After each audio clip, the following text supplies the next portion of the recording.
ఇవాళ stock market ఏమో కానీ బంగారం వెండి మాత్రం దంచి కొడుతున్నాయి. స్పెషల్లీ వెండి.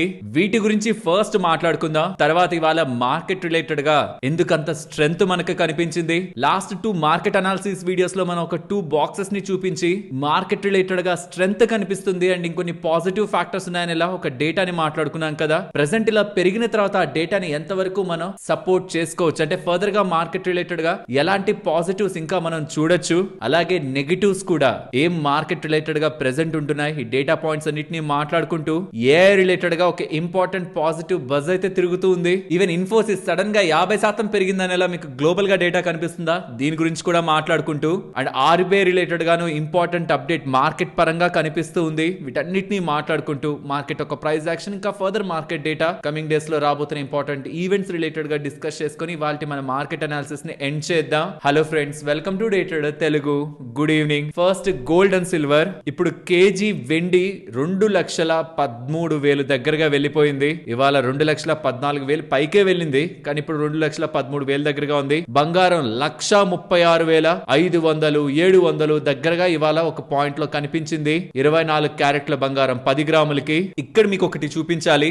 డాలర్ వర్సెస్ రూపీ 91 రూపాయి దగ్గరగా ఉండేది ఒక డాలర్ కి, ఇప్పుడు 89 రూపాయల 66 పైసలకు వచ్చింది. ఇక్కడ నేను ఏం చెప్పాలనుకుంటున్నానంటే రూపీ స్ట్రెంథన్ అయింది. అలా స్ట్రెంథన్ అయ్యాక కూడా బంగారం వెండి ధరలు ఇంతలా పెరిగాయి. అలా కాకుండా రూపీ ఒక డాలర్ కి 91 రూపీస్ దగ్గరే ఉన్నింది అనుకోండి, ఇవి ఇంకా పెరుగుండాలి. ఇవాళ మన రూపీ స్ట్రాంగ్ అవుతూ గ్లోబల్ గా ఉంటున్న ధరలు బాగా పెరుగుతూ ఉండడం కారణంగా పెరగాల్సిన దానికంటే ఇవి కొంత తక్కువ పెరిగాయి. కానీ ఇక్కడ రూపీ స్ట్రెంథన్ అవుతూ ఉండడం మార్కెట్ లో ఇంకొక కొత్త హోప్ ని కూడా ఇస్తుంది. అది ఈక్విటీ మార్కెట్స్ రిలేటెడ్ గా మాట్లాడుకోవాలి, కొంచెం టైంలో మాట్లాడుకుందాం. కానీ ఏంటి బంగారం స్పెషల్లీ వెండి ఇంతలా పెరగడానికి కారణాలు ఏంటి?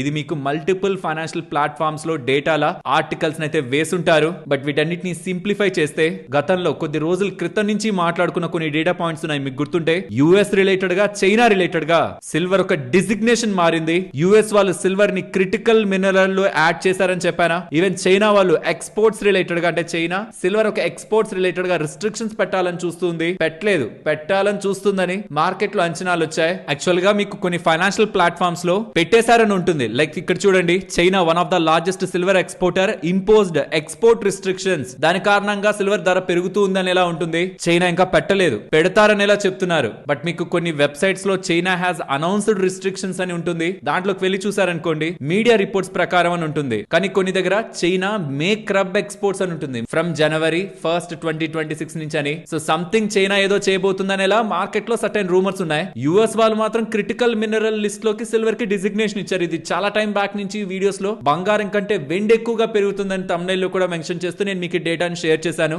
దీనికి ముందు అంటే ఈ యుఎస్ చైనా రిలేటెడ్ గా డేటాకి ముందు ఇండస్ట్రియల్ గా సిల్వర్ కి ఎలాంటి డిమాండ్ పెరుగుతుంది అనేది ఒక డెడికేటెడ్ వీడియోలో మాట్లాడుకున్నాం. ఇవి యూజువల్ గా సిల్వర్ పెరుగుతూ ఉండడానికి ప్రధానమైన కారణాలు. ఫ్రాంక్లీ స్పీకింగ్ ఇంతలా పెరుగుతుంది, దట్టు ఇంత షార్ట్ టైం లో పెరుగుతుంది అనేది ఎవ్వరు కూడా ప్రాపర్ గా చెప్పలేదు. కమోడిటీస్ ఒక నేచరే అది.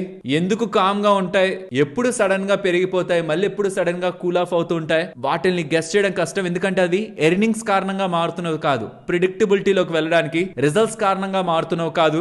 Demand and supply, specially silver కి అయితే strong industrial demand, supply related గా లాస్ట్ 3-4 ఇయర్స్ నుంచి కూడా సప్లై తగ్గుతూ ఉండడం. కొత్తగా యుఎస్ వాళ్ళు చైనా వాళ్ళు ఏదో చేయబోతున్నారు సిల్వర్ రిలేటెడ్ గానీ మార్కెట్ లో ఒక రకమైన యుఫోరియా క్రియేట్ అవుతూ ఉండడం సిల్వర్ పెరగడానికి ప్రధానమైన కారణం. కానీ బంగారం అలా కాదు, అది కొంత స్టేబుల్ గానే మూవ్ అయింది. సిల్వర్ పెరిగినంత పెరిగిపోలేదు రీసెంట్ టైమ్స్ లో. ఇక్కడ ఒకసారి డేటా చూడండి. గోల్డ్ ఈ 2025 స్టార్టింగ్ నుంచి ఇప్పటి వరకు 67% పెరిగితే సిల్వర్ 137% పెరిగింది. గత నెలలో గోల్డ్ 6% పెరిగింది, అంటే ఒక నెల రోజుల నుంచి మంత్ ఆన్ మంత్ లో చూస్తే. వేరే సిల్వర్ 33% పెరిగింది. ప్లాటినం, పెలేడియం ఇవన్నీ కూడా స్ట్రాంగ్ గా పెరుగుతున్నాయి. కానీ గోల్డ్ చూస్తే ఓవర్ గానే పెరిగింది, కాదనట్లేదు. మరీ సిల్వర్ పెరిగిపోతున్నట్టు అంత వోలటైల్ గా లేదు. కాబట్టి రేపు ఒకవేళ పడాల్సి వచ్చినా సిల్వర్ కరెక్ట్ అయిన దానికంటే గోల్డ్ తక్కువ కరెక్ట్ అవుతుంది, స్టెబిలిటీని మెయింటైన్ చేస్తుంది. బికాస్ అది ఇండస్ట్రియల్ డిమాండ్ కారణంగా పెరగట్లేదు.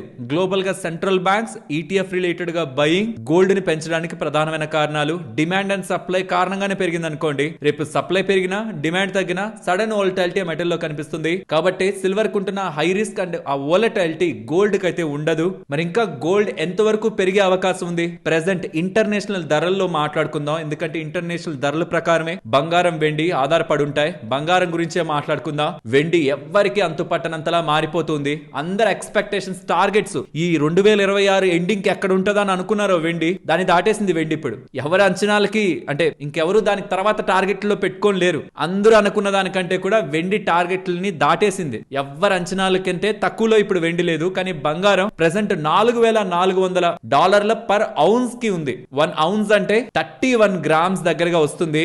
Standard ounce 28 grams. కానీ ఇది గోల్డ్ అండ్ సిల్వర్ పరంగా ట్రాయ్ ఔన్స్ చూస్తారు 31 గ్రామ్స్. సో 31 గ్రామ్స్ 24 క్యారెట్ ఒక బంగారం విలువ డాలర్లలో చూసినప్పుడు $4,410 దగ్గరగా ఇవ్వాలుంది. కానీ మార్కెట్ అంచనాలు 2026 ఎండింగ్ అంతా జేపీ మోర్గన్ వాళ్ళైతే 5,300కి వెళ్తుందని, bank of America, HSBC, gold man socks వాళ్ళందరూ కూడా ప్రెసెంట్ ఉన్న దానికంటే బంగారం పెరుగుతుందనేలా అంచనాలను అయితే పెట్టుకొని ఉన్నారు. బంగారం ఇక్కడ నుంచి పెరుగుతుందనేలా గ్లోబల్ గా ఉంటున్న investment banks, multinational investment bank, దాంతో పాటు ఇండియాలో ఉంటున్న సంస్థలు, ఇన్వెస్ట్మెంట్ రిలేటెడ్ గా రీసెర్చ్ చేసే సంస్థలు కూడా బంగారం 2026లో పెరుగుతుందని వాళ్ళు ఈ టార్గెట్లు పెట్టుకొని కూర్చోన్నారు. అంటే అర్థం ఇంకా బంగారం పెరుగుతుందని, ఈ లెవెల్స్ నుంచి కూడా పెరుగుతుంది. ఏది 2026 ఎండింగ్ కి. మన ఏమైపోతుందంటే ప్రాబ్లం, ఈ మధ్య రోజు పెరగడం చూసి అలానే రోజు పెరుగుతుందని ఒక ఇఫోరియాతో ఉంటాం. అది యాక్చువల్ గా ప్రాక్టికల్ గా అవ్వదు. యాక్చువల్లీ ఇప్పుడు ఏదైతే బంగారం వెండి మోయిందో అది నెక్స్ట్ 5 సంవత్సరాల్లో పెరుగున్నా అది గొప్పే. కానీ ఇప్పుడు సడన్ గా ఒకేసారి కనిపిస్తుంది. సో కాబట్టి వీళ్ళు పెరుగుతుంది అంటున్నారు కదా అని ఓవర్ ఎక్స్పెక్టేషన్స్ నెక్స్ట్ వారం, నెల, 2 నెలల్లో పెట్టుకొని బంగారం వెండిలోకి వెళ్ళకండి. స్పెషల్లీ వెండి వోలటైల్ గా ఉంటుంది. పెరుగుతున్నప్పుడు మంచిగానే ఉంటుంది, పడితే కూడా అలానే పడుతుంది. డిమాండ్ అండ్ సప్లై కారణంగా మారుతుంది. ఆ డిమాండ్ ఎక్కడి నుంచి వస్తుంది అనేది ఈ వీడియో చూస్తే మనకు అర్థమవుతుంది. ఆ వోలటాలిటీని తీసుకోగలను అనుకుంటున్న వాళ్ళే వెండిని కొనాలి. లేదనుకుంటే కొంత తక్కువ వోలటాలిటీ ఉండే మెటల్ కంపేర్ టు సిల్వర్, బంగారం, దాని పరంగా అయితే టార్గెట్లు ఇప్పుడున్న ధర కంటే ఎక్కువగానే most of the investment banks అయితే పెట్టుకొని ఉన్నాయి. 1-2 ఇక్కడ నుంచి పడతాయని కూడా ఉన్నాయి. లైక్ సిటీ గ్రూప్ వాళ్ళు ఈ డేటా నిన్న చేసిన వీడియోలో కూడా నేను మీకు షేర్ చేశాను. దాంతో పాటు ఏవి మంచి బంగారం రిలేటెడ్ గా ఈటీఎఫ్లు, సిల్వర్ రిలేటెడ్ గా ఈటీఎఫ్లు పెట్టుబడి పెట్టుకోవడానికి అనేది కూడా నిన్నటి వీడియోలో చెప్పాను. అండ్ ఇంకొకటి, ఈ బంగారం వెండి పెరిగినప్పుడల్లా ఇక బంగారం $10,000 పర్ ఔన్స్ కి వెళ్ళిపోతుందని, అంటే ఇక్కడ నుంచి డబుల్ అయిపోతుందని, more than double. In fact $4,400 per ounce అన్నానా, అది డబుల్ కంటే ఇంకా పెరిగిపోతుందని 2029 ఎండింగ్ నాటికి, అంటే 2030 స్టార్టింగ్ నాటికి గోల్డ్ అలా పెరిగిపోతుందని. చూడండి, ఒక్క ఫైనాన్షియల్ ప్లాట్ఫామ్ కాదు, మనీ కంట్రోల్ ఒకటి కాదు, చాలా ఫైనాన్షియల్ ప్లాట్ఫామ్స్ లో మీకు డేటా కనిపిస్తుంది. $10,000 పర్ ఔన్స్ కు వెళ్ళిందంటే ఎంత అవుతుంది గోల్డ్? క్యాలిక్యులేషన్స్ ఇక్కడ మీకు ఇచ్చాను. $1 is equal to 90 రూపీస్ అనుకుంటే $10,000 అంటే 9 lakhs per troy ounce. 1 troy ounce equal to చెప్పాను కదా ఇందాక 31 గ్రామ్స్ దగ్గరగా వస్తుంది. అలా చూస్తే 10 గ్రాముల బంగారం 2,89,000 సుమారుగా 3 లక్షల రూపాయలకి వెళ్తుందనేలా అంచనాలు కడుతున్నారు 2029 నాటికి. ఈ కమోడిటీస్ తో వచ్చే ప్రాబ్లమే ఇది. పెరుగుతుంటే అందరూ ఆకాశాన్ని చూస్తారు, పడిపోతుంటే అందరూ పాతాళాన్ని చూస్తారు. కానీ పెరక్క ముందు చాలా కొద్ది మంది మాత్రమే మాట్లాడుకుంటారు. యుఫోరియా ఉన్నప్పుడు పెరుగుతుంది అనడం చాలా ఈజీ. కాబట్టి వీళ్ళు చెప్తున్నారు, వాళ్ళు చెప్తున్నారని కాదు. పెట్టుబడి పెడుతున్నప్పుడు స్టాక్ మార్కెట్లకి ఎలా అయితే నేను చెప్పానో 7 సంవత్సరాలని, వీటికి కూడా అలానే చూడండి. మినిమం 7-10 సంవత్సరాలు ఉండగలనుకుంటేనే వెళ్ళండి. అండ్ నన్ను ఎవరైనా పర్సనల్ గా అడిగితే బంగారానికి మోర్ స్టెబిలిటీ ఉంది వెండి కంటే అనేది మాత్రం నేను క్లియర్ గా చెప్పగలను. కానీ ప్రెసెంట్ బంగారం కంటే వెండి పెరగడానికి కూడా ఉంటున్న రీజన్స్ వ్యాలిడే, ఫేక్ కాదు, ట్రాప్ కాదు, అలా కాదు, వ్యాలిడ్ రీజన్సే. చాలా తక్కువ మందికి తెలుసు రీసెంట్ టైమ్స్ లో చైనా రిలేటెడ్ గా, యుఎస్ రిలేటెడ్ గా క్రియేట్ అయిన బస్, దానికి ముందు ఉంటున్న ఇండస్ట్రియల్ డిమాండ్, వాటిని అర్థం చేసుకుంటే ఈ సిల్వర్ రిలేటెడ్ గా మనకు క్లారిటీ ఉంటుంది. బట్ నేను చాలా క్లోజ్ గా సిల్వర్ రిలేటెడ్ గా సప్లై డిమాండ్ ని global and international platforms release చేస్తున్న డేటాను గమనిస్తున్నాను. ఎవరైనా సిల్వర్ లో పెట్టుబడి పెట్టిన వాళ్ళైనా,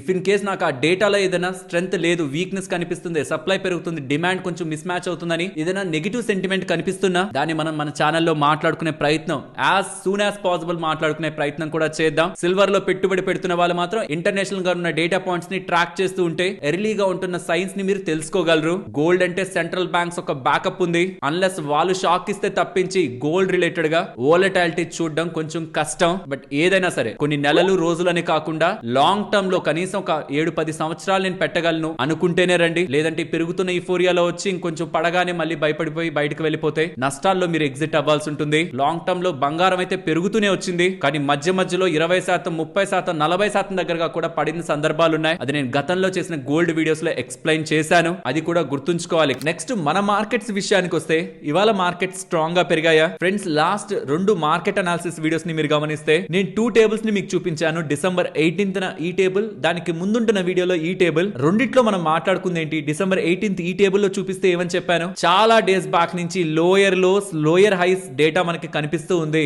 కానీ December 19th రోజున అది బ్రేక్ అయింది. దాంతో పాటు ఎఫ్ఐఎస్ బయర్స్ గా కనిపిస్తున్నారు లాస్ట్ 2 రోజుల నుంచి. ఎఫ్ఐఎస్ ఒక షార్ట్స్ కూడా సిగ్నిఫికెంట్ గా ఉన్నాయి. అండ్ గతంలో ఇలా సిగ్నిఫికెంట్ గా షార్ట్స్ క్రియేట్ అయినప్పుడు ఇది దానికి ముందు వీడియోలో చూపించిన టేబుల్ మార్కెట్ సుమారుగా 1000 పాయింట్ల దగ్గరగా పెరిగింది. అలానే ఇప్పుడు మీరు గమనించిన సుమారుగా 25,700-800 పాయింట్ నుంచి 26,200 వరకు మార్కెట్ వచ్చింది. సో ఇన్ కమింగ్ డేస్ ఒకవేళ మార్కెట్ లో పడుతున్నా సరే చిన్న చిన్న పాజిటివ్ సైన్స్, ఏ డేటా ఫ్యాక్టర్స్ ని మనం అబ్జర్వ్ చేసి మార్కెట్ అక్కడి నుంచి కొంత పెరుగుతున్నా ఆ పెరుగుతున్న దానికి వాలిడేషన్, ఎస్ ఇది స్ట్రాంగ్ గానే ఉండే ఛాన్స్ ఉందా లేదా అని వాలిడేషన్ చూడడానికి ఇవాళ నిన్న మార్కెట్ పెరక్క ముందు మనం చూసుకున్న ఈ 2 టేబుల్స్ జస్ట్ ఏదో మనం మాట్లాడేసుకున్నాం ఎండ్ అయిపోయాను కాకుండా, ఒకవేళ నేను చెప్పగలగచ్చు చెప్పలేకపోతే ఏదైనా టైంలో వీడియో చేయలేకపోతున్నా ఈ డేటా ఫ్యాక్టర్స్ ని మనం ఇలా అబ్జర్వ్ చేయొచ్చని మీరు గుర్తు పెట్టుకుంటారని ఒకసారి గమనించండి అని చెప్తున్నాను. అలానే అది చూసినంత మాత్రాన మార్కెట్ పెరిగిపోతుందని కాదు, మనకి కాన్ఫిడెన్స్ ఆర్ కన్విక్షన్ యాడ్ చేయడానికి డేటా పాయింట్స్ గా ఇవి మనం చూడొచ్చు అని చెప్తున్నాను.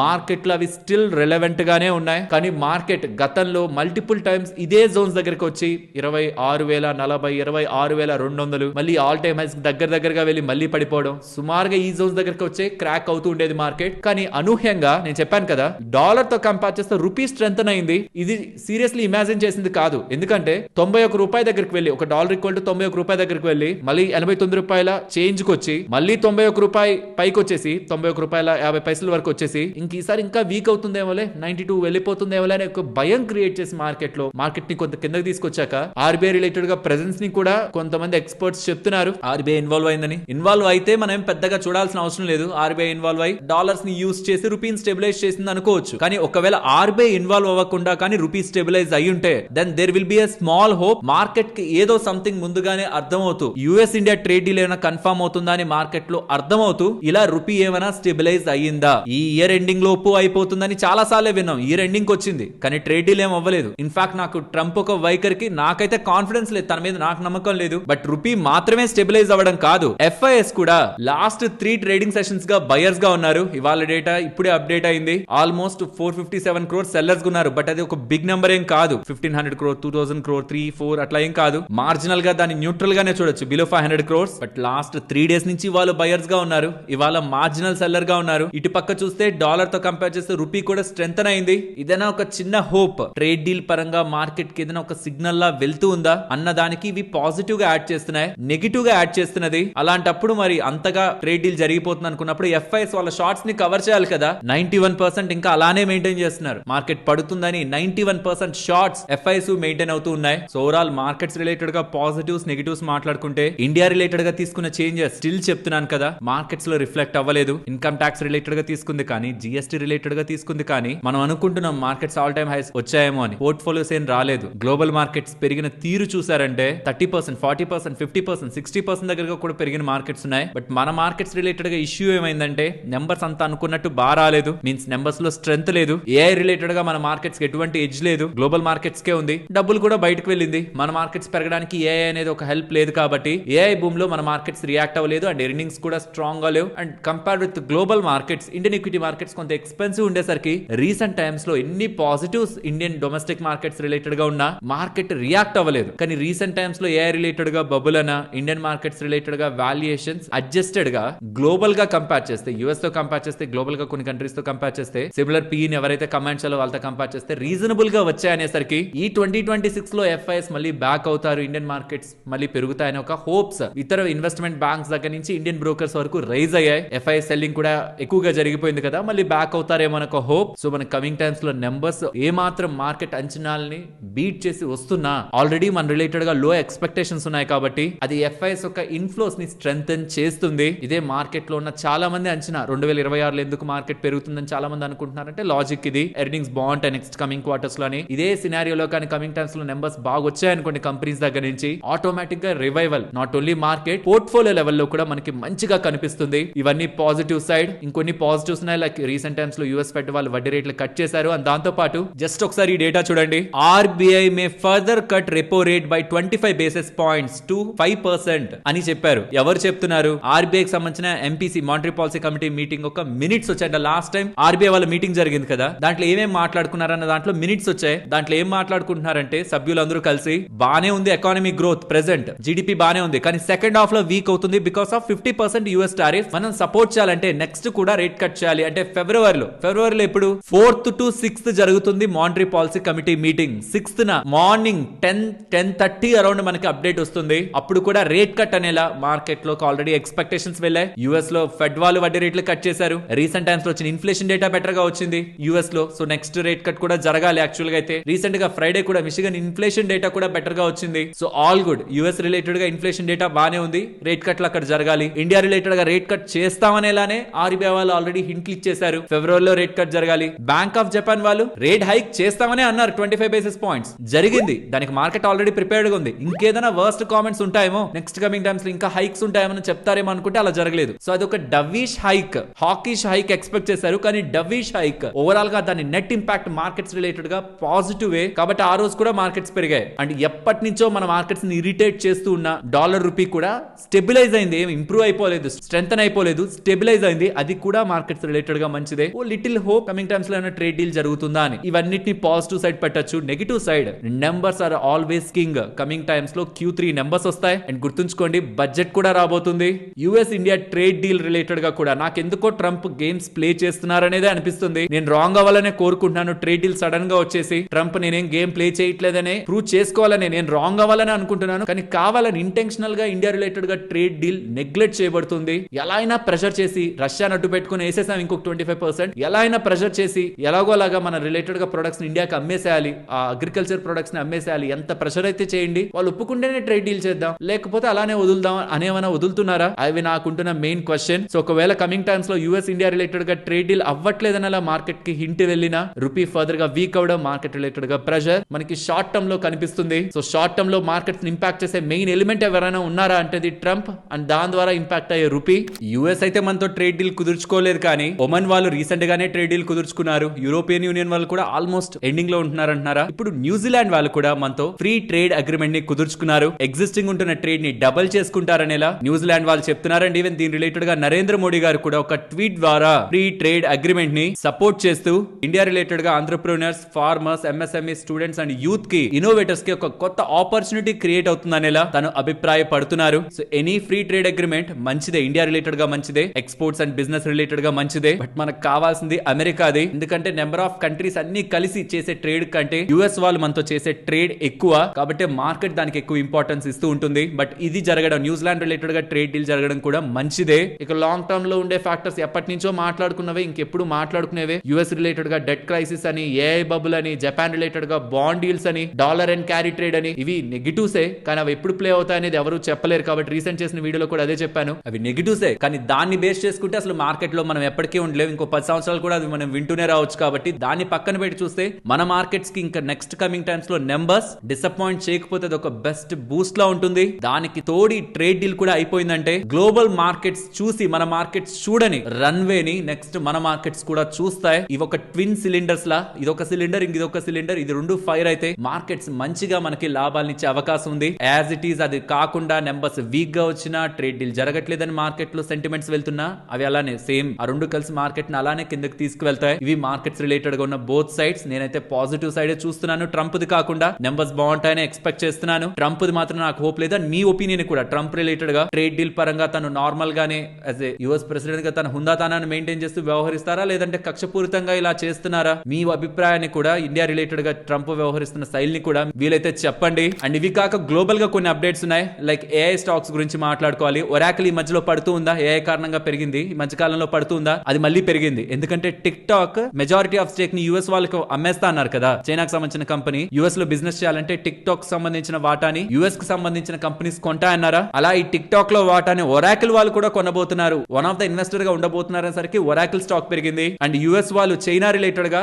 ఎన్విడియా చిప్స్ ఒక రిస్ట్రిక్షన్స్ ని ఈజ్ చేయబోతున్నారు. చైనాకు అమ్ముకోవచ్చు అని ఎన్విడియాకి చెప్పబోతున్నారు అనేసరికి ఎన్విడియా స్టాక్ కూడా పెరిగింది. కానీ రీసెంట్ టైమ్స్ లో చైనా వాళ్ళే మీరు అమ్మినా మేమేం తీసుకోమని కొన్ని కంపెనీస్ కి రిస్ట్రిక్షన్స్ పెడుతున్నట్టు నేను విన్నాను. మరి ఇది ఎంతవరకు పాజిటివ్ కూడా తెలియదు. బట్ ఎన్విడియా స్టాక్ అయితే పెరిగింది. అండ్ దాంతో పాటు మైక్రాన్, ఇది కూడా ఏఐ రిలేటెడ్ గా రీసెంట్ టైమ్స్ లో నెంబర్స్ అండ్ వాళ్ళ గైడెన్స్ అప్పటి నుంచి పెరుగుతూనే ఉంది. సో ఓవరాల్ ఏఐ రిలేటెడ్ గా స్టోరీ ఎండ్ అయిందా అని రీసెంట్ టైమ్స్ లో కొంత పానిక్నెస్ యుఎస్ మార్కెట్ లో క్రియేట్ అయిందా? ఎండ్ ఏం కాలేదని మళ్ళీ అవి పెరుగుతున్నాయి. ఇది కూడా యుఎస్ మార్కెట్స్ అండ్ కొంత గ్లోబల్ మార్కెట్స్ ని కూడా ఇన్ఫ్లుయెన్స్ చేసింది. అండ్ చైనాకు సంబంధించిన పీపుల్ బ్యాంక్ ఆఫ్ చైనా వాళ్ళు 7th స్ట్రైట్ మంత్ వడ్డీ రేట్ని కట్ చేయలేదు, అలానే పెంచలేదు. ఎకానమీ వీక్ గా ఉన్న వాళ్ళు ఏ స్టెప్ కూడా తీసుకోలేదు. దీంతో అక్కడ మార్కెట్స్ కూడా బెటర్ గానే రియాక్ట్ ఉంటాయి. ఈవెన్ జపాన్ రిలేటెడ్ గా కూడా బెటర్ గానే ఉన్నాయి మార్కెట్స్. ఓవరాల్ ఏషియన్ మార్కెట్స్ బాగున్నాయి, European markets, even US markets కూడా ఫ్రైడే నుంచి చూసుకుంటే ఓవరాల్ గా బాగున్నాయి. సో గ్లోబల్ మార్కెట్ మొమెంటం బానే ఉంది. అది ఇండియన్ మార్కెట్స్ ని ట్రిగ్గర్ చేసింది అండ్ ఇండియన్ మార్కెట్స్ రిలేటెడ్ గా ఉంటున్నాయి. ఇన్హెరెంట్ పాజిటివ్స్ కూడా ఇవాళ ప్లే.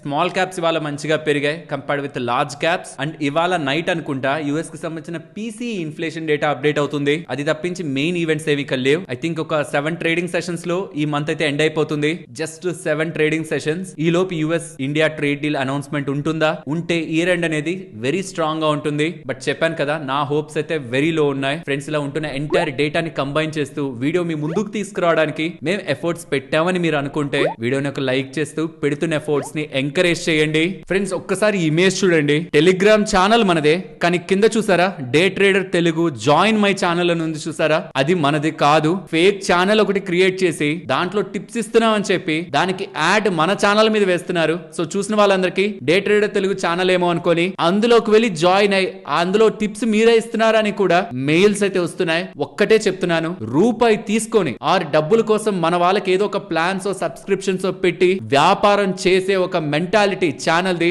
స్టార్ట్ చేసినప్పటి నుంచి ఇప్పటి వరకు కాదు. మీకు ఎక్కడైనా ఒక్క రూపాయి అడుగుతున్నారు వీళ్ళు అని మీకు ఎక్కడ కనిపించినా గుర్తుంచుకోండి, అది ఫేక్ ఛానల్. ఫేక్. దయచేసి నమ్మకండి. మేము ఎటువంటి టిప్స్ ఇవ్వం, మేము ఎటువంటి పెయిడ్ కాల్స్ ఇవ్వం, పెయిడ్ కోర్సెస్ ఇవ్వం, పెయిడ్ సబ్స్క్రిప్షన్స్ ఇవ్వం, పెయిడ్ మెంటార్షిప్స్ కానీ ఆర్ మా దగ్గర అకౌంట్ ఓపెన్ చేసుకుంటే సర్వీసెస్ ఇస్తామని కానీ ఇలా చేయండి అలా చేయండి అని ఫోర్స్ఫుల్ గా మిమ్మల్ని మూవ్ చేసే ప్రయత్నం ఛానల్ ఫస్ట్ నుంచి ఇప్పటి వరకు ఎప్పుడు చేయలేదు, చేయదు కూడా. ఎక్కడైనా మీకు మా పేరు పెట్టుకొని డబ్బులు అడుగుతున్నా, పేరు పెట్టుకొని ఏదైనా ఛానల్స్ టిప్స్ ఇస్తున్నట్టు కనిపిస్తున్నా గుర్తుంచుకోండి, అవి ఫేక్ ఛానల్స్. దయచేసి దాంట్లో జాయిన్ అయ్యి వాళ్ళకి డబ్బులు కట్టడంలో కాదు నా ప్రాబ్లం, కానీ వాళ్ళు చెప్పినవే మేం చెప్పారనుకోని దాంట్లో డబ్బులు పెట్టి పెద్ద మొత్తంలో క్యాపిటల్ ని నష్టపోయే ప్రయత్నం దయచేసి చెయ్యకండి. ఈవెన్ నేనే సొంతంగా మీతో ఏదైనా చెప్పినా మీరు అది నమ్మకూడదు, వినాలి, అర్థం చేసుకోవాలి, అనాలిసిస్ చేయాలి, దాని తర్వాతే పెట్టాలి. నేనని కాదు, ఎవ్వరు చెప్పినా ఫైనాన్షియల్ ఫీల్డ్ లో ఏ ఒక్కరి మాటని మనం బ్లైండ్ గా నమ్మకూడదు. అలాంటిది ఫేక్ ఛానల్స్ వాళ్ళ మాటను నమ్మారంటే, వాళ్ళు చెప్తున్నవి పెట్టారంటే మొత్తం డబ్బులు పోతుంది.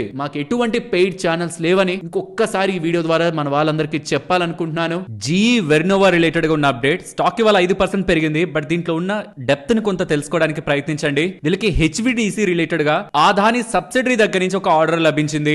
ఆర్డర్ ఒక వాల్యూ సుమారుగా 8,000 కోట్ల దగ్గరగా ఉంది. వీళ్ళ ఆర్డర్ బుక్ ప్రెసెంట్ ఇప్పటి వరకు ఉంటున్నది 13,000 కోట్ల దగ్గరగా ఎగ్జిస్టింగ్ ఆర్డర్ బుక్. అలాంటిది వీళ్ళకి ఒక ఆర్డర్ రావడం, దట్టు హెచ్విడిసి రిలేటెడ్ గా ఇలాంటి ఆర్డర్ వస్తూ ఉండడం, వెంటనే నువామా వాళ్ళు ఏం నోట్ ని పెట్టారంటే నెక్స్ట్ కమింగ్ టైమ్స్ లో వీళ్ళ earning specially HVDC segment related గా ఆఫ్టర్ హిటాచి ఎనర్జీ వీళ్ళకి ఒక స్ట్రాంగ్ ప్రెసెన్స్ ఈ స్పేస్ లో దొరకబోతుందని ల్యాండ్ మార్క్ ప్రాజెక్ట్ ని ఏఈఎస్ఎల్ దగ్గర నుంచి అదాని వాళ్ళ సబ్సిడరీ దగ్గర నుంచి గెలుచుకున్నారని, నెక్స్ట్ 3 to 4 years లో అది ఎగ్జిక్యూట్ చేస్తారు. బట్ ఈ స్పేస్ లో వీళ్ళకి ఫర్దర్ గా విజిబిలిటీ స్ట్రాంగ్ గా పెరుగుతుందని వాళ్ళు ఎక్స్పెక్ట్ చేస్తూ FY 28 to 29 ఎర్నింగ్స్ కి 20% నుంచి 30% దగ్గరగా అప్ సైడ్ వీళ్ళు చూస్తున్నట్టు చెప్తూ హెచ్విడిసి వీళ్ళ రియల్ మోట్ అని దీని రిలేటెడ్ గా స్ట్రాంగ్ నోట్ ని పెడుతూ ఉండడం స్టాక్ వాళ్ళ పెరగడానికి ప్రధానమైన కారణం. ట్రైన్ లో ప్రయాణించే వాళ్ళకి ధరలైతే పెరగబోతున్నాయి, అందరికీ నా అంటే కాదు, కానీ December 26 నుంచి ఇండియన్ రైల్వేస్ వాళ్ళు ట్రైన్ టికెట్ ధరలను అయితే పెంచబోతున్నారని, AC coaches, non AC coaches, express trains వీటన్నిటిలో కూడా ధరలైతే పెరగబోతూ ఉన్నాయి. ఎక్కడ పెరగవంటే సబ్ అర్బన్ ట్రైన్స్ లోను అండ్ మంత్లీ సీజనల్ టికెట్స్ లోను అండ్ ఆర్డినరీ క్లాస్ టికెట్స్ ఎవరైతే 215 కిలోమీటర్స్ వరకు తీసుకుంటుంటారో వాళ్ళకి ఎటువంటి ఫేర్ కూడా పెరగదు. కానీ 215 కిలోమీటర్స్ కంటే ఎక్కువగా ట్రావెల్ చేద్దాం అనుకున్న వాళ్ళకి పర్ కిలోమీటర్ 1 పైసా దగ్గరగా పెరుగుతుంది. Mail and express non AC trains second class or sleeper 2 paise per kilometre పెరుగుతుంది. AC classes third class, second class, first class 2 paisa per kilometre పెరుగుతుంది అంటున్నారు. దాని కారణంగా ఆల్మోస్ట్ ఒక 1200 కిలోమీటర్లు 1400 కిలోమీటర్లు ట్రావెల్ చేసే వాళ్ళకి ఎంతెంత ట్రైన్ టికెట్ ధర పెరుగుతుందో ఇక్కడ మీకు కనిపిస్తుంది. దీనికి కారణంగా సుమారుగా 600 కోట్ల దగ్గరగా ఇండియన్ రైల్వేస్ వాళ్ళకి అడిషనల్ గా వస్తుందని అంచనా. పెద్దగా ఏం పెరగనట్లే కనిపిస్తుంది, కానీ మన India still price sensitive, specially trains పరంగా, కాబట్టి ఏం చేసినా స్లోగా చేస్తూ ఉంటారు. నెక్స్ట్ ఇన్ఫోసిస్ గురించి మాట్లాడుకోవాలి. ఇన్ఫోసిస్ 50% దగ్గరగా పెరిగిందలేనా మీకు ఫైనాన్షియల్ ప్లాట్ఫామ్స్ లో కనిపిస్తూ ఉంటుంది కదా. ఏంటి 50% పెరగడం? ఇండియన్ ఈక్విటీ మార్కెట్ లో 3% పెరిగింది అంటే అది ADR, అమెరికన్ డిపాజిటరీ రిసిప్ట్ అంటారు. మనకి ఎలాగైతే ఇండియాలో మన షేర్లు, ఇన్ఫోసిస్ షేర్లు NSE BSE లో ట్రేడ్ అవుతుంటాయో అలానే ఈ షేర్ వాల్యూకి సంబంధించిన ఇన్ఫోసిస్ ఒక వాల్యూ అమెరికాకు సంబంధించిన New York stock exchange are Nasdaq లో ADRs గా షేర్లకి ఈక్వివాలెంట్ గా ADRs గా అమెరికన్ డాలర్స్ లో ట్రేడ్ అవుతూ ఉంటాయి. ఎలా ట్రేడ్ అవుతూ ఉంటాయి? ఇండియా షేర్లని ఇండియన్ కస్టోడియన్ బ్యాంక్ లో డిపాజిట్స్ గా పెట్టి యుఎస్ లో ఉన్న బ్యాంక్ ఇండియన్ షేర్లని డిపాజిట్స్ గా పెట్టుకున్నామా దానికి అగేనెస్ట్ గా ఏడిఆర్స్ ని ఇష్యూ చేస్తుంది. లైక్ గోల్డ్ ని పెట్టుకొని గోల్డ్ ఈటీఎఫ్ ఇచ్చినట్టు ఇండియాలో ఉంటున్న షేర్లను పెట్టుకొని కస్టోడియన్ బ్యాంక్ లో పెట్టుకొని దానికి బదులుగా ఏడిఆర్స్ ని ఇస్తుంది. సో ఏడిఆర్ పెరిగింది అనుకోండి, సో ఇండియన్ షేర్లని కొనాలనుకునే వాళ్ళు ఇండియాలోకి వచ్చి ఇన్వెస్ట్మెంట్ చేయడం కాకుండా అమెరికాలోనే ఆ ఏడిఆర్ ని కొనుక్కోవడం అమ్ముకోవడం చేస్తూ ఉంటారు. కానీ లాస్ట్ ఫ్రైడే అండ్ దానికి ముందు ఏమైందంటే, దానికి ముందు కూడా జరిగింది థర్స్డే కూడా షార్ట్ స్క్వీజ్ జరిగింది అంటున్నారు. షార్ట్స్ క్రియేట్ అయ్యాయి, బట్ దాన్ని కవర్ చేసుకుందాం అనుకుంటే తగిన బయర్స్ లేరు. దాంతో లిక్విడిటీ సరిగ్గా లేకపోయేసరికి సడన్ గా బయర్ కొనాల్సి వచ్చేసరికి వాటిలో లిక్విడిటీ చాలా తక్కువ ఉంటుంది కదా, సడన్ గా అది పెరిగే ప్రయత్నం 45-50% పెరిగే ప్రయత్నం జరిగింది. దాంతో 2 సార్లు దగ్గరగా న్యూయార్క్ స్టాక్ ఎక్స్చేంజ్ NYSE వాళ్ళు ఏడిఆర్ ఇన్ఫోసిస్ కి సంబంధించిన ఏడిఆర్ ఒక ట్రేడింగ్ ని సస్పెండ్ చేశారు. బట్ దాని తర్వాత కొంతవరకు కూల్ ఆఫ్ అయిపోయింది. సో ఈవెన్ దీనికి ఇన్ఫోసిస్ వాళ్ళు కూడా క్లారిఫికేషన్ ఇచ్చారు, మా రిజల్ట్స్ కో దేనికో అవి ఏవి సంబంధం ఏం లేదు, కాబట్టి ఏదో అప్డేట్ వచ్చేసింది ఇన్ఫోసిస్ దగ్గర నుంచి అని అనుకోకండి. జస్ట్ ఇది ఒక లిక్విడిటీ ఇష్యూ, షార్ట్ స్క్వీజ్ జరిగింది, ఇంకా అంతకు మించి ఏం లేదని ఇలా క్లారిఫికేషన్ ఇచ్చారు. కాబట్టి స్టాక్ పరంగా అది నెగిటివ్ కాదు, పాజిటివ్ కాదు. గ్లోబల్ గా ఐటీ రిలేటెడ్ గా ఉన్నవన్నీ కూడా ఏడిఆర్లు పెరిగాయి. ఇండియాలో కూడా ఇవాళ ఐటీ సెగ్మెంట్ బాగానే పెరిగింది. ఆల్మోస్ట్ 2% దగ్గరగా ఇవాళ ఇండెక్స్ పెరిగింది. దానికంటే హైయెస్ట్ ఇవాళ పెరిగిన index Nifty defence index. So Infosys share ADR related ఉన్న లాజిక్ అయితే ఇది. మీకు ఏడిఆర్ అంటే ఏంటి, అసలు ఏడిఆర్ ఎలా క్రియేట్ అవుతాయి, ఎందుకు ఏడిఆర్ ఇన్ఫోసిస్ ఏడిఆర్ పెరిగిందన్న క్లారిటీ అయితే వచ్చింది అనుకుంటున్నాను. ఇఫ్ ఇన్ కేస్ ఈ డేటా మీకు ఇంట్రెస్టింగ్ అనిపించుంటే తప్పకుండా మన వీడియోని లైక్ చేయండి. నెక్స్ట్ MCX గురించి మాట్లాడుకోవాలి. MCX పెరగడానికి ప్రధానమైన కారణం సెబీ చీఫ్ బ్రోకర్స్ ని, ఇన్సూరెన్స్ వాళ్ళని కూడా కమోడిటీ డెరివేటివ్స్ లో పార్టిసిపేట్ చేసేలా చర్యలు తీసుకోవాలని చూస్తుంది. మధ్యకాలంలో కమోడిటీస్ కూడా స్ట్రాంగ్ గా బజ్ ఉంటుండేసరికి ఇందులోకి బ్రోకర్స్ కానీ ఇన్సూరెన్స్ కంపెనీస్ కూడా ఎనేబుల్ అయ్యేలా RBI తో IRDA తో డిస్కషన్ చేస్తున్నారనేసరికి నిజంగా అలా ఎనేబుల్ చేశారనుకోండి, ఇన్ఫాక్ట్ NSE BSE లో కూడా తీసుకొస్తారేమో commodity derivatives. But anyway commodities related గా బజ్ ట్రాక్షన్ పెరుగుతుందంటే ఫస్ట్ బెనిఫిట్ చెందబోయే కంపెనీ MCX కాబట్టి స్టాక్ ఇవాళ పెరిగింది. ఇదిలా ఉంటే BSE వాళ్ళు ఉన్నారా, వాళ్ళు కమింగ్ టైమ్స్ లో ఇంకొన్ని ఇండెక్స్ ఆప్షన్స్ ని తీసుకురాబోతున్నారట. అంటే ఇప్పటి వరకు ఏంటి సెన్సెక్స్ అండ్ బ్యాంకెక్స్ కదా మెయిన్ గా మనకి ఎక్కువగా కనిపిస్తుంటాయి BSE సైడ్ నుంచి. కానీ సెన్సెక్స్ కి మాత్రమే మంచిగా అందరి దగ్గర నుంచి ఆదరణ ఉంది, బ్యాంకెక్స్ కి లేదు. కాబట్టి బ్యాంకెక్స్ రిలేటెడ్ గా రీవ్యాంప్ చేస్తారంట. అంటే చిన్న చిన్న మార్పులు చేసి మళ్ళీ ఈ ట్రేడర్ దగ్గరికి తీసుకెళ్తారు, ట్రేడర్స్ దాన్ని ఆదరిస్తారేమో అని. దాంతో పాటు కొత్తగా ఇండెక్స్ ఆప్షన్స్ ని, కొన్ని కొత్త ఇండెక్స్ ని క్రియేట్ చేసి బిజినెస్ ని పెంచుకోవాలని BSE వాళ్ళు ప్రయత్నిస్తున్నట్టు ఎకనామిక్స్ టైమ్స్ వాళ్ళైతే చెప్తున్నారు. సో NSE వాళ్ళు ఎలా అయితే నిఫ్టీ 15 తెచ్చారు, బ్యాంక్ నిఫ్టీని తెచ్చారు, ఫిన్ నిఫ్టీని తెచ్చారు, ఇలా మల్టిపుల్ తెచ్చారు, అలానే వీళ్ళు కూడా సెన్సెక్స్ కాకుండా బ్యాంకెక్స్ ని కొంచెం మార్చి తర్వాత ఇంకొన్ని కొత్త ఇండెక్స్లు తీసుకురావాలనే ఆలోచనలో ఉన్నారు. స్టాక్ కూడా దానికి థమ్స్ అప్ ఇస్తూ 3% దగ్గరగా పెరిగింది. నెక్స్ట్ మదర్సన్ వాళ్ళు auto electric wiring harness business చేసే ఇంకొక కంపెనీని, నెక్సాన్స్ అనే కంపెనీని 1860 crore పెట్టి అక్విజిషన్ చేసినట్టు చెప్తున్నారు. దీనికి కారణంగా వీళ్ళు global automotive wiring harness manufacturer గా passenger and commercial vehicles related గా ఎవాల్వ్ అవుతారని, ఈ జర్మన్ కంపెనీ అక్విజిషన్ తర్వాత వీళ్ళకి స్ట్రాంగ్ గ్లోబల్ ఫుట్ ప్రింట్ కనిపిస్తుందని అప్డేట్స్ అయితే చేస్తూ ఉన్నారు. క్యాస్ట్రాల్ వాళ్ళు ఉన్నారా, క్యాస్ట్రాల్ అనగానే మీకు ఏం గుర్తొస్తుంది, ఇంజిన్ ఆయిల్ గుర్తొస్తుంది. బట్ వీళ్ళు వాళ్ళ ప్రొడక్ట్ రేంజ్ ని పెంచుకుంటున్నారు, ఆటో కేర్ పోర్ట్ఫోలియోలకు వెళ్తున్నారు. Ultra protect shampoo, ultra protect wax, glass cleaner, dash and leather dresser and vehicle care, cleaning and protection and shining related గా కూడా ప్రొడక్ట్స్ ని తీసుకొస్తున్నారని, ఈవెన్ ఈ కామర్స్ ప్లాట్ఫామ్స్ లో డిఫరెంట్ షాప్స్ రిలేటెడ్ గా కూడా వీటిని అవైలబిలిటీలో ఉంచుతారని క్యాస్ట్రాల్ వాళ్ళు చెప్తున్నారు. ప్రొడక్ట్ రేంజ్ పెంచుకొని వాటిని హిట్ చేయగలిగారు అనుకోండి, మంచి బిజినెస్ అండ్ మార్జిన్స్ డెవలప్ అవుతాయి. వాచ్ చేద్దాం కమింగ్ టైమ్స్ లో వీళ్ళ నెంబర్స్ లో ఇది ఎలా రిఫ్లెక్ట్ అవుతుందని. అపోలో మైక్రో సిస్టమ్స్ వాళ్ళకి 2 DRDO technology transfers due systems related గా లభించాయని. డ్యూ అంటే డైరెక్టెడ్ ఎనర్జీ వెపన్. దీని కారణంగా దీంట్లో వీళ్ళకి బిజినెస్ చేయడానికి ఆపర్చునిటీ క్రియేట్ అవుతుంది. కాన్కార్డ్ సిస్టమ్స్ వాళ్ళు ఉన్నారా, వాళ్ళకి 139 crore 32 lakhs విలువ చేసే ఆర్డర్ ఇండియన్ రైల్వేస్ వాళ్ళ దగ్గర నుంచి locomotive wireless control systems related గా లభించింది. మధ్యప్రదేశ్ లో సోలార్ ప్రాజెక్ట్ రిలేటెడ్ గా జరిగిన ఆక్షన్ లో దిలీప్ బిల్డ్కాన్ వాళ్ళకి 1363.55 మెగావాట్ సోలార్ ప్రాజెక్ట్ రిలేటెడ్ గా L1 బిడ్డర్ గా ఆర్డర్ అయితే లభించిందని, మధ్యప్రదేశ్ ఊర్జా వికాస్ నిగమ్ లిమిటెడ్ వాళ్ళు వీళ్ళని సెలెక్ట్ చేసుకున్నారని. దీని కారణంగా ఆల్మోస్ట్ ఒక 4900 crore EPC opportunity Dilip Buildcon కి క్రియేట్ అవుతుందని, నెక్స్ట్ 18 months లో ఇది కంప్లీట్ చేస్తారని వీళ్ళు అప్డేట్ చేస్తున్నారు. సీగల్ వాళ్ళు ఉన్నారా, వాళ్ళకి 550 crore విలువ చేసే 130 మెగావాట్ సోలార్ పవర్ ప్రాజెక్ట్ లభించిందని. ఇది కూడా అంతే, సేమ్ మధ్యప్రదేశ్ ఊర్జా వికాస్ నిగమ్ లిమిటెడ్ వాళ్ళ దగ్గర నుంచే లభించిందని. ఇది నెక్స్ట్ 18 months లో కంప్లీట్ చేస్తారు. బట్ 25 years రిలేటెడ్ గా పవర్ పర్చేస్ అగ్రిమెంట్ కూడా కుదిరిందని సీగల్ వాళ్ళు చెప్తున్నారు. టైమ్ టెక్నోప్లాస్ట్ వాళ్ళు ఉన్నారా, హైడ్రోజన్ పవర్ డ్రోన్ రిలేటెడ్ గా సక్సెస్ఫుల్ గా ట్రయల్స్ ని కంప్లీట్ చేశారని. ఈ drones type 3 composite hydrogen cylinder and hydrogen fuel cell systems తో రన్ అవుతాయని. Made in India composite hydrogen cylinders with fuel fuel cell యుఏవీస్ అని. దీంతో వీళ్ళకి commercial opportunities civil, industrial and defence applications లో బిజినెస్ గా కనిపిస్తాయని టైమ్ టెక్నోప్లాస్ట్ వాళ్ళు update చేస్తున్నారు. చూడాలి మరి వీళ్ళు ఇప్పుడు డెవలప్ చేస్తున్న ఈ టెక్నాలజీ పరంగా ఎలాంటి మంచి బిజినెస్ డ్రోన్ స్పేస్ లో వీళ్ళకి లభిస్తుంది, హైడ్రోజన్ పవర్ డ్రోన్ స్పేస్ లో అని. బోండాడా ఇంజనీరింగ్ వాళ్ళకి 945 crore విలువ చేసే solar EPC order Rajasthan related గా లభించింది. ఇది నెక్స్ట్ 15 months లో కంప్లీట్ చేస్తారంటున్నారు. అండ్ ఇవాళ మార్కెట్ లో కొన్ని రూమర్స్ అయితే వచ్చాయి, షార్ట్ సెల్లింగ్ రిలేటెడ్ గా చేంజెస్ చేసింది సెబీ, ఇంకపై నేకుడు షార్ట్ సెల్లింగ్ చేయలేమని. బట్ దాని రిలేటెడ్ గా సెబీ వాళ్ళు క్లారిఫికేషన్ ఇచ్చారు, మేము అలాంటి చేంజెస్ ఏం చేయలేదు, కొత్త రూల్స్ ఏం అమల్లో లేవు, గతంలో ఉన్న రూల్స్ అమల్లో వచ్చాయనేలా క్లారిఫికేషన్ ఇచ్చారు. సో షార్ట్ సెల్లింగ్ రిలేటెడ్ గా రూల్స్ చేంజ్ అయ్యాయని ఏమైనా రూమర్స్ మీరు వినుంటే అవి నిజం కాదు. కిమ్స్ వాళ్ళు చెన్నైలో ఒక ల్యాండ్ ని లీజ్ కి తీసుకొని కొత్త సూపర్ స్పెషాలిటీ హాస్పిటల్ ని అక్కడ కడుతున్నారు. 1.1 acre లో రాజా అన్నమలైపురం దగ్గర ఇది కడుతున్నారట. 300 bedded సూపర్ స్పెషాలిటీ హాస్పిటల్. దీనికి 300 కోట్లు ఖర్చు అవుతుందని, 36 నెలల్లో ఇది వీళ్ళు కంప్లీట్ చేసుకుంటారని, అంటే 3 సంవత్సరాలు కంప్లీట్ చేసుకుంటారని చెప్తున్నారు. అండ్ ఇవాళ మీషో 10% దగ్గరగా లోయర్ సర్క్యూట్ లో ఎండ్ అయింది కదా. రీసెంట్ గా ఇది ఐపీఓ వచ్చిన తర్వాత కూడా నేను మీకు ఒక ఇంపార్టెంట్ అప్డేట్ చేశాను. వీళ్ళ రిలేటెడ్ గా వీళ్ళకి ఓపెన్ గా ఫ్రీ ఫ్లోట్ అనేది తక్కువగా ఉంది కాబట్టి పెరిగిన ఎవరైనా మంచిగా కొనాలనుకున్నా అప్పర్ సర్క్యూట్ కి వెళ్ళిపోతుంది, ఎవరైనా కొంత మొత్తంలో ప్రాఫిట్ బుక్ చేసుకోవాలనుకున్నా లోయర్ సర్క్యూట్ కి వెళ్ళిపోతుంది. January 7th వాళ్ళ లాక్ ఇన్ కూడా ఎండ్ అవుతుంది, అంటే మీకు 6th ఎండ్ అవుతుంది. 7th మార్కెట్ లో దాని రిలేటెడ్ గా 11 కోట్ల షేర్లు ఆల్మోస్ట్ 2% ఈక్విటీ అమ్మాలనుకున్న వాళ్ళు అమ్మే అవకాశం కూడా దొరుకుతుంది. సో January 6th దాని రిలేటెడ్ గా ఇంపార్టెంట్ డేట్ అని కూడా చెప్పాను. వాల్యుయేషన్స్ ఏమైనా టూ మచ్ ఎక్స్పెన్సివ్ అయ్యాయంటే 3-year ఫార్వర్డ్ PE 40 times EV to EBITDA దగ్గరగా ఉంది. ఎటర్నల్, నైకా వాటికి దగ్గరగానే ఉంది, వాళ్ళని దాటేసే వెళ్ళిపోలేదు. కానీ అవే ఎక్స్పెన్సివ్ గా ఉన్నాయి యాక్చువల్ గా. సో ఇది ఎక్స్పెన్సివ్ గా ఉంటున్నట్టే, ఏం రీజనబుల్ కాదు, అట్రాక్టివ్ కాదు. కానీ ఆల్రెడీ మార్కెట్ లో ఉన్న ఏ ఎక్స్పెన్సివ్నెస్ అయితే మెయింటైన్ చేస్తున్నాయి, ఇది కూడా అదే మెయింటైన్ చేస్తూ ఉంది. బట్ నా వరకు అయితే దీంట్లో లో ఫ్రీ ఫ్లోట్ ఉండడం కారణంగా, లిమిటెడ్ సప్లై ఆఫ్ షేర్స్ కారణంగానే లోయర్ సర్క్యూట్ కు వెళ్ళింది అనుకుంటున్నాను. కానీ December 6th ఎండ్ అవుతుంది, 7th లాక్ ఇన్ ఓపెన్ అవుతుంది. అది ఇన్వెస్టర్స్ కూడా అండర్లైన్ చేయాలి.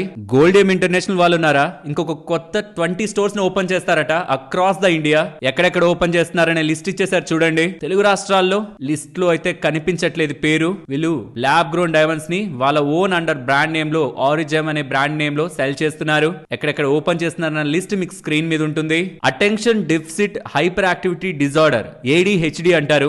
దీని డ్రగ్ రిలేటెడ్ గా గ్రాన్యూల్స్ ఫార్మా వాళ్ళకి US FDA ఒక అనుమతి అయితే లభించింది. Generic ఆంఫిటమైన్ orally disintegrating tablets related గా దీని ఒక మార్కెట్ US లో మంచిగానే ఉంటుంది, $172 million. ఇది వీళ్ళ US ఫెసిలిటీలోనే మ్యానుఫ్యాక్చర్ చేస్తారని గ్రాన్యూల్స్ వాళ్ళు చెప్తున్నారు. వరుణ్ బీవరేజెస్ వాళ్ళు సౌత్ ఆఫ్రికాలో ఉంటున్న ట్విజా అనే కంపెనీ రిలేటెడ్ గా అక్విజిషన్ ని ప్రపోజ్ చేస్తున్నారు. 100% వాటాని కొంటున్నారు. ఆ ట్విజా ఏం చేస్తుంది, వాళ్ళకంటూ ఓన్ బ్రాండ్స్ ఉన్నాయి నాన్ ఆల్కహాలిక్ బెవరేజెస్ రిలేటెడ్ గా. సౌత్ ఆఫ్రికాలో 3 మ్యానుఫ్యాక్చరింగ్ ప్లాంట్స్ ఉన్నాయి. FY25 సేల్స్ వాల్యూమ్ 7 crore దగ్గరగా ఉంటుంది. నెట్ రెవెన్యూస్ 902 crore దగ్గరగా ఉంటుంది. మంచి బిజినెస్ వైజ్ అయితే బానే ఉంది. అండ్ అలాంటి కంపెనీని అక్విజిషన్ చేసి సౌత్ ఆఫ్రికాలో వీళ్ళు గ్రో అవ్వాలనుకున్నట్టు వరుణ్ బేవరేజెస్ వాళ్ళైతే చెప్తున్నారు. సరే మరి నేను ఉండనా, మరొక ఇంట్రెస్టింగ్ వీడియోతో మళ్ళీ మీ ముందుకు వస్తాను. అంతవరకు టేక్ కేర్, జై హింద్.